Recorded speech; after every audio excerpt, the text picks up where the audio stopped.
Hello students, नमो नमः। आज का विषय है गुण संधि।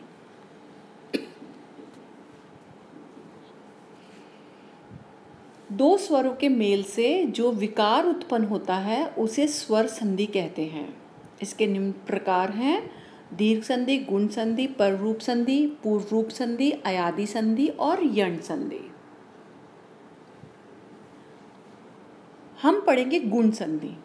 गुण संधि का नियम है, यदि अ के परे ई आए तो ए होगा, अ के परे उ हो तो ओ होगा, अ के परे री हो तो अर बन जाता है और अ के परे री हो तो अल होता है। आइए इसे और जानते हैं। दीर्घ संधि में आपने पढ़ा था, अ के बाद यदि अ हो तो आ, ई के बाद ई हो तो ई, उ के परे उ हो तो उ, री के परे री हो तो री।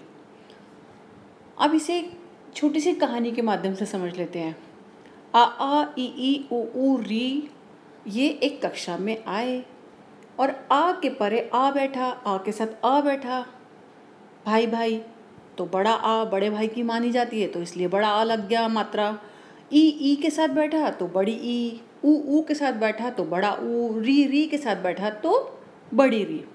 अब आ ने सोचा कि यदि मैं ई के साथ बैठूं तब कौन सी मात्रा लगेगी, तो अ जमा में ई बनेगा ए और आ जमा में उ बन गया ओ, और जब अ री के साथ बैठा तो बना अर और री। इसका प्रयोग कम होता है लेकिन हमने इसका उदाहरण दिया है आपको आगे स्लाइड में भी। अ के परे अगर बेटा लरी आएगा, लरी का कोई भी शब्द आएगा तो बनेगा अल।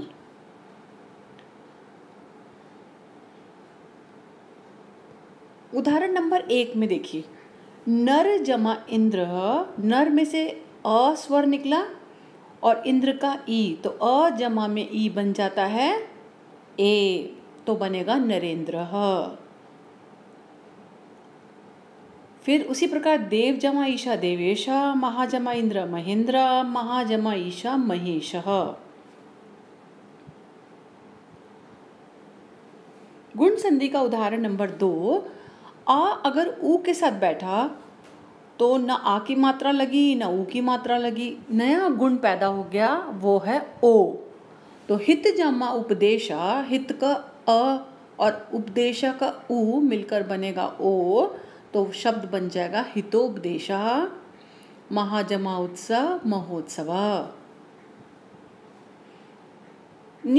उदाहरण नंबर 3, आ के बाद यदि री आ जाए तो अर बन जाता है।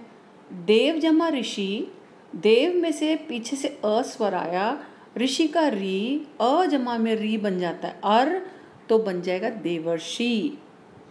महाजमा ऋषि महर्षि। उदाहरण नंबर 4, अ के बाद यदि लरी हो तो अल हो जाता है।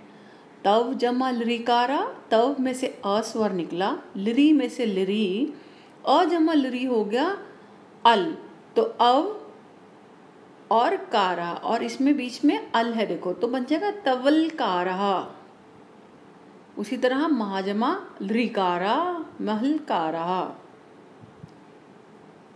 ये आपके लिए एक छोटा सा टेस्ट है। ज्ञान जमा उपदेश, तो ज्ञान में से अ है और उ है, तो उ देखो उ कहाँ लगा है, नियम नंबर 2 में, तो उ के स्थान पे आपको सिर्फ ओ की मात्रा लगानी है, तो उ के स्थान पे ओ की मात्रा लगाते जाओ, ज्ञानो उपदेश। अच्छा दूसरा आप बताओ।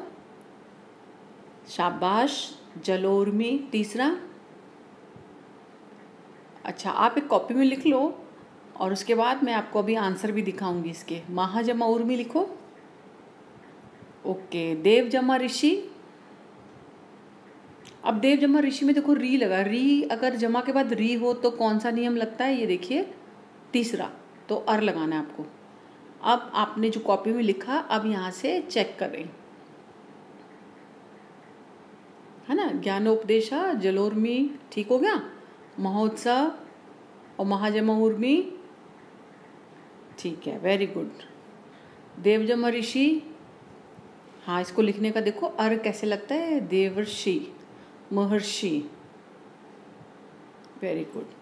अब एक और उदाहरण, ये भी टेस्ट है, लिखिए झटपट से कॉपी में, देव जमा इंद्र। अच्छा, ऐसे भी बोल सकते हैं, देव जमा इंद्र देवेंद्र, नर जमा ईशा, शाबाश, क्या बनेगा, नरेश। महाजमा इंद्र महेंद्र, महाजमा ईशा महेश।